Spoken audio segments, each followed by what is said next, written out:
Hey guys, so today we're gonna be talking about Koa'ki Meiru. Koa'ki Meiru. Not sure how you pronounce this, so we'll just say Koa'ki Meiru. Sure. So Koa'ki Koa- Koa'ki Meiru has this great effect here. So we'll just disregard the first part. Negate the effects of light and dark monsters that activate during the main phase as a continuous effect. So this could be kind of detrimental to your own strategy depending on how it goes, but what's interesting about Koa'ki Meiru here is that it actually, if you're going first specifically though, I suppose, against Sprite, this will really hinder their setup. Sprite Blue is a dark, Gigantic Sprite is a dark, Sprite Jet is a dark, Carrot, Red, and Elf are all fire attribute though, meaning Koa'ki Meiru doesn't do anything. Interestingly enough, this also stops you from getting effect failure and Nibiru because they can't activate. But it is only during the main phase, but yeah. It also stops Zeus from being able to activate. And also it can stop like Aluber Aluber, for example, like all of the branded cards are all light and dark, basically, yeah? So then for Sword Soul, it can stop Ecclesia and Chizao. So your opponent doesn't have much they can do with that. They lose two of their really good options here, just straight up. And they can't really... well, let's see. Yeah, that's about all they lose. They don't actually have any darks, just a few lights. But losing Chisao and Ecclesia is pretty bad, honestly.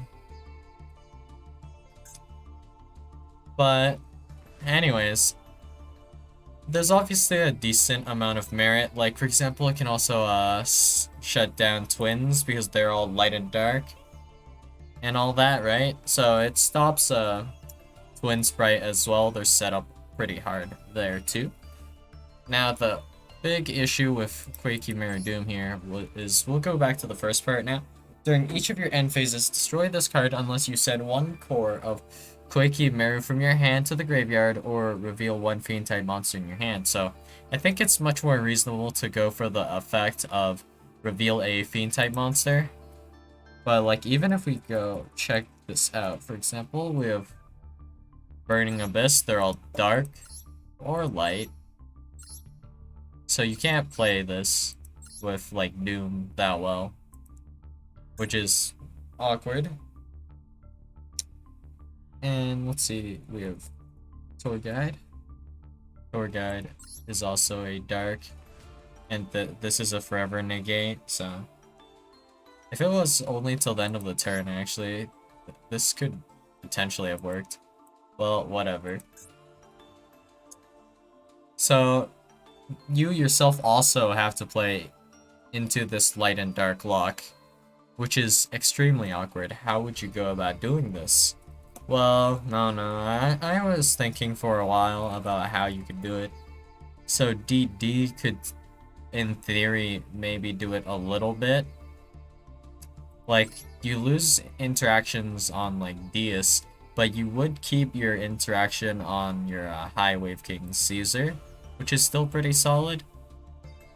And you would also still be able to use all your penned effects, and you can search some back row.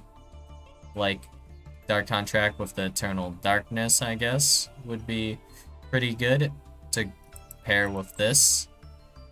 And your opponents will have a really hard time activating any of their monster effects or resolving anything or going into their extra deck, whatever. There's also like Headhunt as well and whatnot. I guess depending on like how this goes, you'd need a relatively good hand to make use of Koa'ki Meiru because you'd want to like normal summon Doom in case you're playing DD. There are some DD lines that you could potentially normal summon Koa'ki Meiru in. Like I believe your only lock is on Gilgamesh. And this just says you cannot special summon monsters for the rest of this turn, except for DD monsters, meaning you could just normal summon this whenever you're done your combo, I suppose, which is pretty good.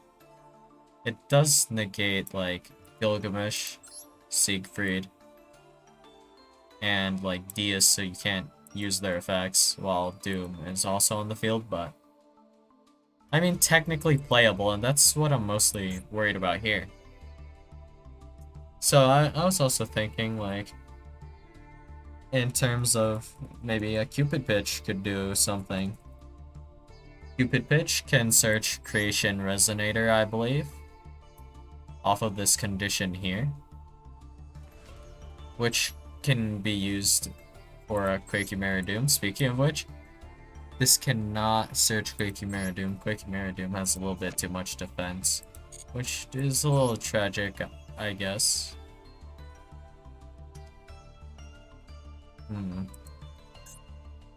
So, what about summoning it on your opponent's turn then? I feel like that might be a decent alternative, and Zombie World can achieve this actually. For example, with Zombie World, you have like Mizuki and stuff, but a lot of your monsters are actually also going to be dark. So, really awkward there. This negates yourself as well. Awkward. So, maybe not that, but how about instead we do some shenanigans? What if we maybe summon a fiend monster from our deck or something and add it back with Zephyros, I was thinking? Maybe that would be interesting. And maybe it's usable somehow this way. Is there a dark monster, specifically fiend, that's really good to have in our hand? I mean, if you try hard enough, you could get like a Skullmeister, is what I was thinking. But then I reread Koa'ki Meiru and it's like, oh right, I can't activate Skullmeister anyways, so what's the point?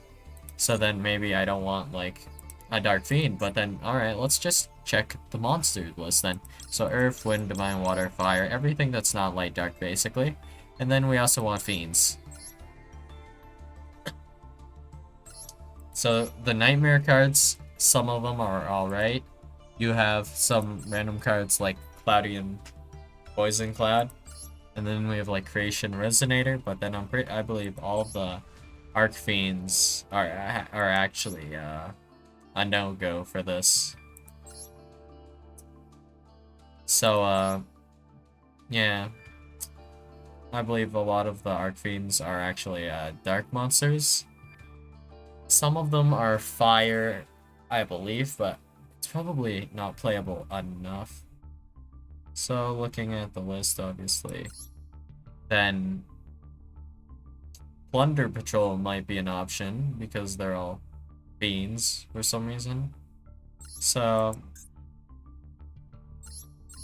they're all water here, and there is a dark ship and a light ship that you would lose access to, however, so that is also awkward, and you don't actually have the Earth ship because that's not released yet.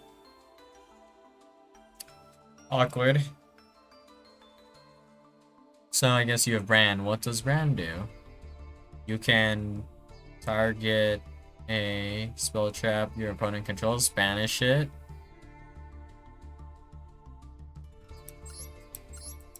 And yeah, that's the only effect you're left with, because you can't go into Lice or Mowerk because yeah, they're negated by yourself. Assuming you don't need your normal summon here. That's how that would work out. Not the best. And then we have Infernoid here, which is like, whatever, awkward. And then we just keep looking down the list, and there's not much else. I guess Token Collector could be a bit of a funny. You might be able to make Token Collector work. Potentially. But there's, aside from Sword Soul, no one's really summoning tokens right now, so Token collector's not really popping off. So I don't really know if there's a super good usage for Koa'ki Meiru right now. I unironically have 3 of them because I was using it for an FTK because it was kind of for meme, basically, yeah. I think I only crafted like 1 of them because I just happened to get the others. Yeah, so I paired this with Gallus the Star Beast and a copy of Gen X Birdman. Oh, is Birdman back at 3? Let's go. So anyways, yeah, Gen X Birdman cost to return a card face up, and then just summon Gallus the Star Beast like a billion times until my opponent dies to burn. That's basically the FTK in a nutshell. But actually, since they're all at 3 now, yeah, you can do this FTK now really efficiently. Hold up, wait a second. Oh. Oh.